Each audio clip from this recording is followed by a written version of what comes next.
आपको बताया गया फिजिक्स का, लेकिन केमिस्ट्री का टेस्ट है संडे को। अब क्या लिखा है, it is based on the kinetic theory of gases. ये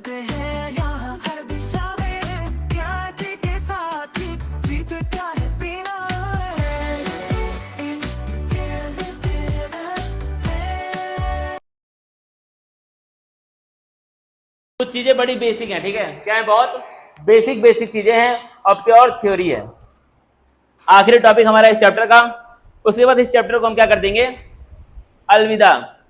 उसके बाद फिर क्या स्टार्ट करेंगे, डी एंड एफ, और ट्राई करेंगे उसको भी हम एक हफ्ते में खत्म करने का। पता नहीं कितने दिन का टाइम है, 10-15 दिन का शायद टाइम है, ट्राई करेंगे, जल्दी हो जाए तो अच्छी बात है। संडे को टेस्ट है केमिस्ट्री का, ठीक है, आपको बताया गया फिजिक्स का, लेकिन केमिस्ट्री का टेस्ट है संडे को, ठीक है, तो उसी हिसाब से आप ध्यान दें।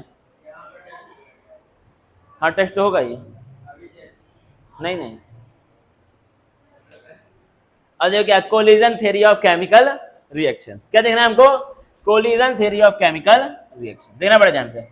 दो Arrhenius equation is applicable under a wide range of circumstances, collision theory which was developed by Max Trautz and William Lewis in 1916 to 18 provides a greater insight into the energetic and mechanistic aspect of reaction। मतलब क्या है, अर्हेनियस equation हम लोग पहले पढ़ चुके हैं, ठीक है, उसने हमको केमिकल रिएक्शन के बारे में बहुत सारी चीजें बताई, ठीक है, तो क्या है, अर्हेनियस इक्वेशन भी आपका एप्लीकेबल है बहुत सारे सर्कमस्टेंसेस में, बहुत सारे सिचुएशन में। लेकिन अगर हम लोग को और अच्छे से जानना है केमिकल रिएक्शन के बारे में, तो एक नया चीज हमारे लाइफ में आएगी। क्या आएगी, एक नई चीज हमारे लाइफ में आएगी, उसको हम लोग क्या बोलते हैं, कोलिजन थ्योरी। क्या बोलते हैं उसको हम लोग, कोलिजन थ्योरी। दिया था किसने, मैक्स ट्रॉड्स ने, और किसने, विलियम लुइस ने। कब, 1916 टू 18 में। क्या किया इसने, क्या किया, एक greater insight into the energetic and mechanistic aspect of reaction. मतलब क्या किया इसने, रिएक्शन के बारे में और डिटेल में हमको बताया, ठीक है, कोई रिएक्शन कब होगा, कब नहीं होगा, कैसे होगा, क्यों होगा, इन सब के बारे में हमको बताया किसने, कोलिजन थ्योरी। किसने किसने दिया था इसको, ट्रॉड्स ने एंड लुइस ने, याद रखना। अब क्या लिखा है, it is based on the kinetic theory of gases. ये क्या था आपका, केटीजी के ऊपर बेस्ड है। केटीजी नाम का चैप्टर आप लोग क्लास 11th में पढ़ते हैं, ठीक है, तो ये किस पे बेस्ड है, काइनेटिक थियरी ऑफ गैसेस में। According to this theory the reactant molecules are assumed to be hard spheres and reaction is postulated to occur when molecules collide with each other. मतलब क्या है, कोलिजन थियरी के हिसाब से जो आपके molecules होते हैं रिएक्शन में, जो क्या होते हैं, तुम्हारे रिएक्टेंट्स होते हैं, उन लोगों को माना जाता है हार्ड स्फीयर्स। हार्ड स्फीयर मतलब ठोस स्फीयर। स्फीयर मतलब क्या होता है, पता है ना, गोला, वो माना जाता है। और आपका रिएक्शन तभी होगा जब ये गोले आपस में टकराएंगे, सिंपल बात है। तुमसे कोई पूछेगा कोलिजन थियरी क्या बोलती है, क्या बोलती है, जो आपके रिएक्टेंट मॉलिक्यूल्स होते हैं वो लोग क्या होते हैं, हार्ड स्फीयर्स होते हैं, और रिएक्शन तभी होगा जब ये स्फीयर्स आपस में कोलाइड। सिंपल बात, बस खाली तुमको इतना याद रखना, ठीक है। अब क्या लिखा है, the number of collisions per second per unit volume of the reaction mixture is known as collision frequency. अब देना जेड, जेड का मतलब क्या, कोलिजन फ्रीक्वेंसी। मतलब क्या इसका, एक सेकंड में एक यूनिट वॉल्यूम में कितना कोलिजन हो रहा है, एक सेकंड में एक यूनिट वॉल्यूम में, एक सेकंड में और एक यूनिट वॉल्यूम में कितना कोलिजन हो रहा है, उसी को हम लोग क्या बोलते हैं, कोलिजन फ्रीक्वेंसी बोलते हैं। उसको हम लोग लिखते हैं किससे, जेड से। इतना है कि नहीं समझ में। तुमसे पूछेगा कोलिजन फ्रीक्वेंसी का मतलब क्या है, तो क्या है, एक सेकंड में यूनिट वॉल्यूम में जितना कोलिजन हो रहा है उसी को हम लोग क्या बोलते हैं, कोलिजन फ्रीक्वेंसी बोलते हैं। सिंपल सिंपल बातें हैं, अब देना पड़े ध्यान से। यार ये सब पता नहीं क्या क्या हो जाता है हमेशा मेरे शेयर टोट से। देखना क्या लिखा आपका, another factor which affects the rate of chemical reaction is activation energy. एक और आपका फैक्टर होता है जो रेट को केमिकल रिएक्शन के अफेक्ट करता है, उसको हम लोग क्या बोलते हैं, activation energy. As we have already studied, हम लोग पहले इसके बारे में पढ़ चुके हैं। पढ़े हैं कि नहीं भाई, एक्टिवेशन पढ़े ना, क्या होता है activation energy, energy required to perform a chemical reaction, उसी को हम लोग क्या बोलते हैं, एक्टिवेशन एनर्जी। तो क्या आया, अब मान लो इन्होंने एग्जांपल दिया किसका, एक बाई मॉलिक्यूलर एलिमेंट्री रिएक्शन का। बाई मॉलिक्यूलर का मतलब क्या होता है, इसके अंदर दो मॉलिक्यूल्स होंगे। एलिमेंट्री का मतलब क्या होता है, सिंगल स्टेप रिएक्शन, ठीक है। देना पड़े ध्यान, इसमें क्या हो रहा है, क्या हो रहा है, रेट ऑफ रिएक्शन को हम लोग कोलिजन थ्योरी के हिसाब से ऐसे लिख सकते हैं। कैसे, rate is equal to Z A B e की power minus E upon RT। अब अगर तुम इसको ध्यान से देखो तो ये देखने में अर्हेनियस इक्वेशन की तरह ही है, देखने में ये थोड़ा बहुत अर्हेनियस इक्वेशन की तरह ही है। ये वाला पूरा का पूरा पार्ट तुमने देखा होगा अर्हेनियस इक्वेशन में भी प्रेजेंट था ना भाई, ये वाला एक्सपोनेंशियल वाला पार्ट। अब देखना क्या लिखा है, ZAB represent the collision frequency. तो क्या है, ZAB जो है इसका मतलब क्या है, कोलिजन फ्रीक्वेंसी, मतलब कितनी फ्रीक्वेंसी से A और B आपस में टकराए। A and B and E raised to the power minus A upon RT represent the fraction of molecules with energies equal or greater than activation energy। पहले भी हम लोग यही पढ़े थे इसके बारे में, अर्हेनियस इक्वेशन में भी हमने सेम चीज पढ़ी थी कि ये जो आपका ये वाला फैक्टर होता है इक्वेशन का, ये क्या बोल रहा है, इसका मतलब क्या है, फ्रैक्शन ऑफ मॉलिक्यूल्स जिनके अंदर ताकत क्या हो, या तो एक्टिवेशन एनर्जी के बराबर हो या फिर उससे ज्यादा हो। ठीक है, तुमसे कोई पूछेगा इस पूरे के पूरे इक्वेशन में इसका क्या मतलब है, क्या मतलब है, फ्रैक्शन ऑफ मॉलिक्यूल्स मतलब कितने मॉलिक्यूल्स के अंदर एनर्जी एक्टिवेशन एनर्जी के बराबर है या फिर उससे ज्यादा। ग्रेटर मतलब क्या होता है, ज्यादा उससे। अब क्या लिखा है, comparing 3.23 with Arrhenius equation we can say that A is related to the collision frequency. अगर क्या है, इस इक्वेशन को हम लोग कंपेयर करें किसके साथ, अर्हेनियस इक्वेशन के साथ। अर्हेनियस इक्वेशन क्या था, K is equal to A e की power minus a upon RT। तो यहाँ पे अगर हम लोग उसको लिख ले, मान लो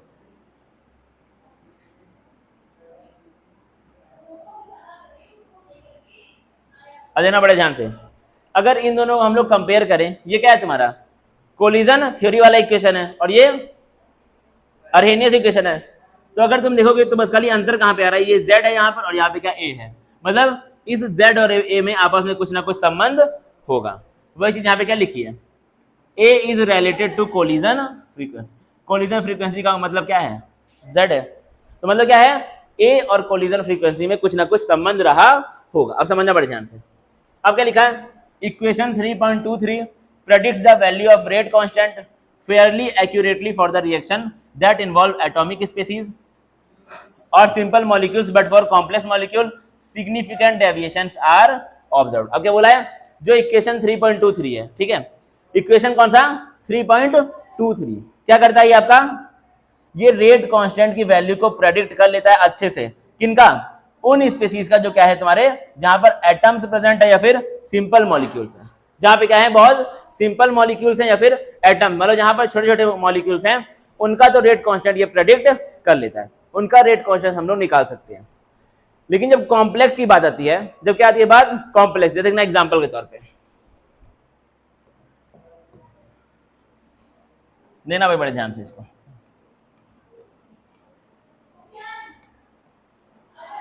अभी क्या देखा हमने, R is equal to ZAB e की पावर माइनस ए अपॉन, ठीक है, ये हमने अभी तुरंत देखा है।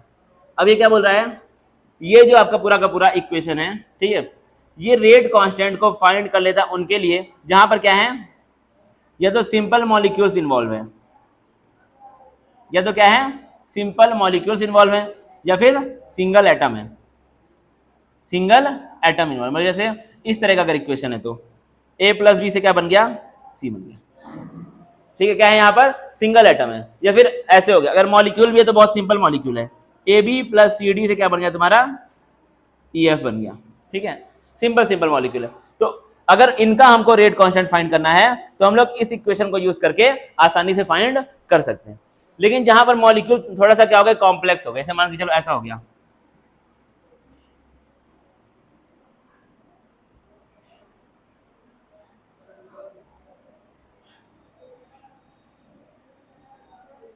क्या हो गए मॉलिक्यूल आपके यहाँ कॉम्प्लेक्स हो गए, क्या हो गए मॉलिक्यूल कॉम्प्लेक्स हो गए। यहां पर अगर हम लोग को रेट कांस्टेंट फाइंड करना है तो इस इक्वेशन से हम लोग आसानी से फाइंड नहीं कर पाते। क्या आता है, बहुत सारा डेविएशन देखने को मिलता है। डेविएशन का मतलब क्या होता है, मतलब क्या बदलाव, जैसे ट्रू वैल्यू जो है रियल में रेट कांस्टेंट की, उससे क्या आता है बहुत एक अलग आंसर आता है, वैसा आंसर नहीं आ पाता। तो क्या है, ये जो इक्वेशन है ये रेट कांस्टेंट फाइंड करने में हेल्प करती है, किनका, जहां पर क्या है सिंपल मॉलिक्यूल्स या तो इन्वॉल्व है या फिर क्या इन्वॉल्व है, सिंगल एटम्स इन्वॉल्व है। वही चीज यहां पर एनसीईआरटी ने लिखा है, पहले इसको लिख लो जल्दी से साइड में या फिर कॉपी में कहीं पर।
हाँ कौन 7:30 तक पूरा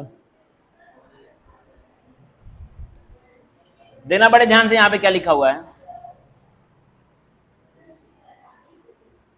ठीक है, क्या लिखा है यहाँ पर, एक बार फिर से इसको पढ़ेंगे। क्या लिखा है, इक्वेशन 3.23, कौन सा इक्वेशन, ये वाला इक्वेशन क्या करता है, it predicts the value of rate constant Fairlie accurately. मतलब क्या है, ये रेट कांस्टेंट की वैल्यू को एक्यूरेटली प्रेडिक्ट कर लेता है, मतलब निकाल लेता है। कब, जब क्या है, रिएक्शन में या तो एटॉमिक स्पीसीज है या फिर क्या है तुम्हारे सिंपल मॉलिक्यूल्स हैं। लेकिन जैसे क्या हुआ, जैसे ही बात आई कॉम्प्लेक्स मॉलिक्यूल की, वहां पर क्या होता है, तुमको सिग्निफिकेंट डेविएशंस देखने को मिलते हैं, मतलब वहां पर आंसर सही नहीं आ पाता है। अब देखना इसका रीजन क्या हो सकती है, इसकी वजह क्या हो सकती है, वजह क्या हो सकती है, the reason could be that all collisions do not lead to the formation of product. मतलब क्या है, हर कोलिजन से ऐसा जरूरी नहीं है कि प्रोडक्ट बने ही, ऐसा समझ की नहीं है, ठीक है।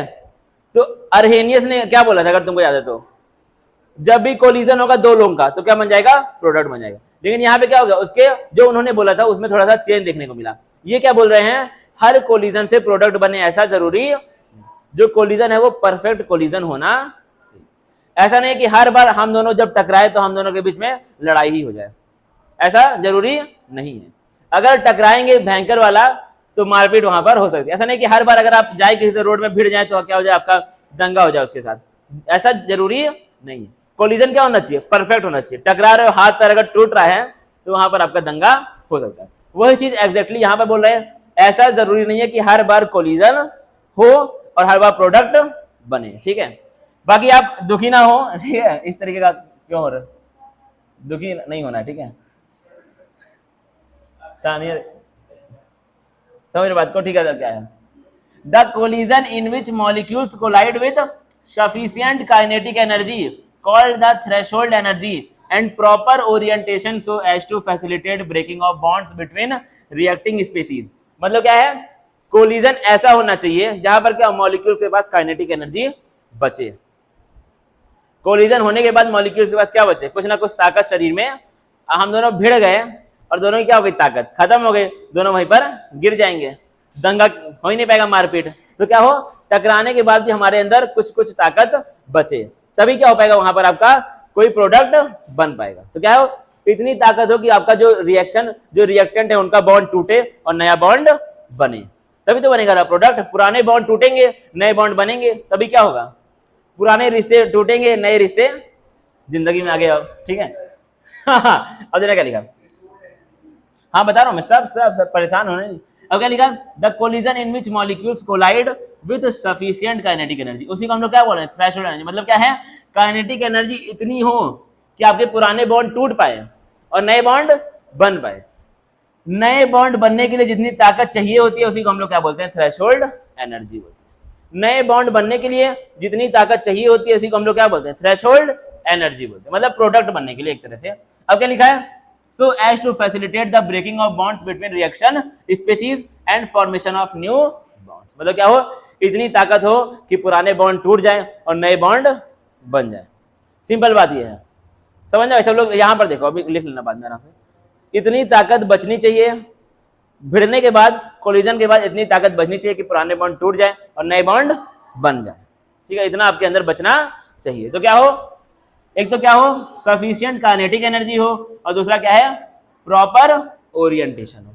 मतलब वो लोग भिड़ रहे हैं तो आमने सामने से भिड़े, ऐसे नहीं कि हल्का सा टच कर दे, तो वैसे आपके बॉन्ड नहीं बन पाएंगे। नहीं तो क्या हो, अगर वो लोग भिड़ भी रहे, अगर कोलिजन हो भी रहा है तो अच्छे ओरिएंटेशन में हो, दोनों एकदम साथ में पट से मारे खुद, ठीक है। तो वहां पे आपका कोलिजन बेहतरीन लेवल पे, ठीक है। अब क्या लिखा है तुम्हारा, ऐसे कोलिजन को हम लोग क्या बोलते हैं, इफेक्टिव कोलिजन।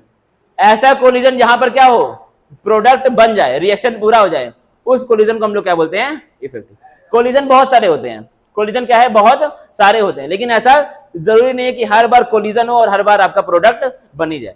अगर कोलिजन हो रहा है और प्रोडक्ट बन रहा है तो उसको हम लोग क्या बोलेंगे, इफेक्टिव कोलिजन। मतलब कोलिजन बेहतरीन लेवल पे हुआ है, हाँ, उसको हम लोग बोलते हैं इफेक्टिव कोलिजन। खिटपिट खत्म ना भाई, ये दुनिया भर का झंझट जब से लास्ट में आता है तो और दिक्कत मुझे होती है। अब ना क्या लिखा है, for example of formation of CH3, formation of methanol from bromoethane depends upon the orientation of reactant molecule. देखना पड़े ध्यान से, मिथेनॉल बनेगा किससे? ब्रोमोइथेन से। ये डिपेंड करता है कि जो रिएक्टेंट मॉलिक्यूल है उसकी ओरिएंटेशन कैसी है, समझना।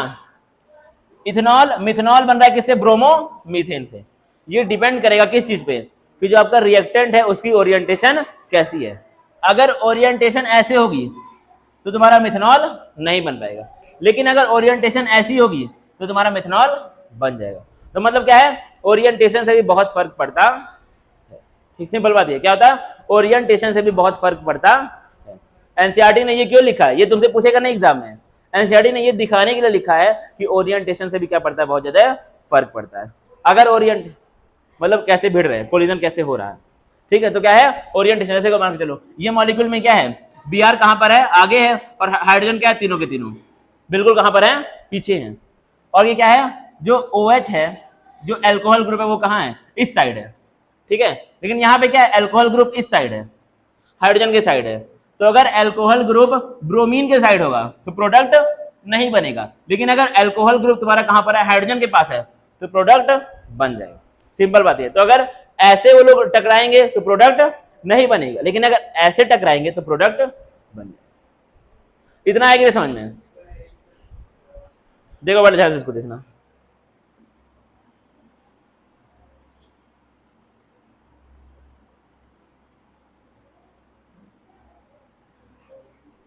बाप रे बाप, देखो अब मेरा टाइम हो गया है बाल कटवाने का। देखो तो क्या लिखा हुआ है, ये क्या है तुम्हारा? ब्रोमोमीथेन है। क्या? ब्रोमोमीथेन। अब ब्रोमोमीथेन को हम लोग दो टाइप से लिख सकते हैं। एक बार क्या करो, ऐसे लिख दो, और एक बार क्या करो, ऐसे लिख दो। डिफरेंस है दोनों में कुछ? ब्रोमोमीथेन तो जैसे ऐसे इसमें था लिखा, वैसे यहां पर भी लिखा है। डिफरेंस कहां पर आ रहा है? एल्कोहल ग्रुप किस साइड पर है? एल्कोहल किस साइड पे? एक बार इस साइड है, एक बार कहां पर है? इस साइड एल्कोहल।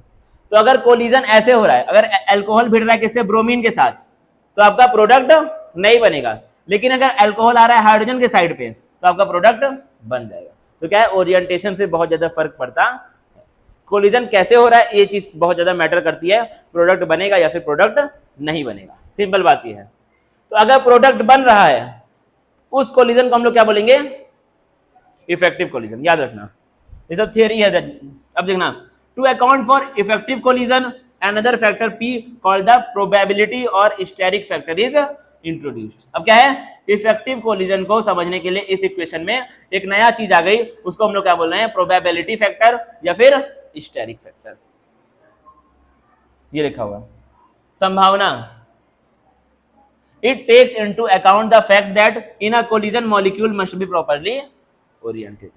मतलब क्या है, अगर कोलिजन हो रहा है तो मॉलिक्यूल्स का ओरिएंटेशन क्या होना चाहिए? बिल्कुल बेहतरीन होना चाहिए कि जिससे प्रोडक्ट बन जाए। इस चीज को कौन करता है डिसाइड? आपका P करता है डिसाइड। P को हम लोग क्या बोलते हैं? प्रोबेबिलिटी फैक्टर या फिर स्टेरिक फैक्टर। अब क्या लिखा है?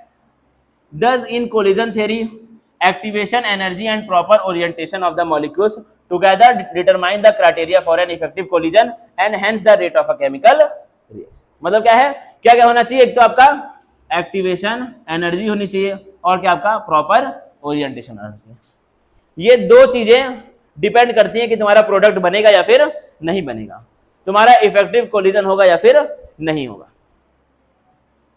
Collision theory also has certain drawbacks as it considers atoms and molecules to be hard sphere। अब क्या है, collision theory के बहुत सारे setbacks भी हैं, बहुत सारे drawbacks भी हैं। क्या है उसका ड्रॉबैक? पहला क्या था, इसने एटम्स को और मॉलिक्यूल्स को क्या मान लिया? हार्ड स्फीयर्स मान लिया। लेकिन रियल में ऐसा नहीं होता है, हार्ड स्फीयर थोड़ी होता है। And ignores their structural aspect. क्या क्या इसने रियल में इसका जो स्ट्रक्चर है उसको क्या मार दिया? इग्नोर मार दिया। उसने क्या मान लिया? इसको सीधा हार्ड स्फीयर मान लिया, जो कि सच्चाई नहीं है। You will study detailed about this theory and more on other theories in your higher class.